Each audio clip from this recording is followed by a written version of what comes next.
अस्सलाम वालेकुम वरहमतुल्लाहि वबरकातुहू। उम्मीद है आप सब बहुत खुश और पुरसुकून होंगे। आप सबके लिए एक नज़्म अपनी सुना रही हूँ। बताइएगा कैसी लगी आपको। इसका उन्वान है द रॉक पापी।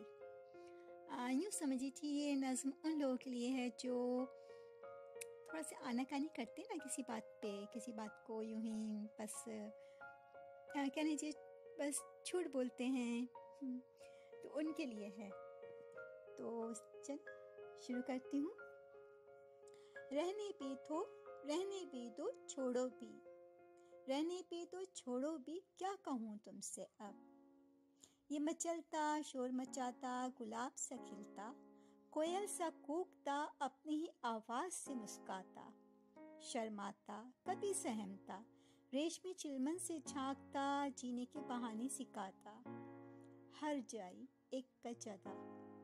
तुम ही नहीं सुनो, तुम ही नहीं, मुझसे आनाकानी करता, रंग बिरंगे हीले बहाने बनाता, दिल लगे के फसाने सुनाता, चंचल समय के नटखट पल में धीरे से आँख बचाकर, तुम ही नहीं सुनो, तुम ही नहीं, कहता है झूठ मुझसे दिल भी मेरा, कहता है झूठ मुझसे दिल भी मेरा।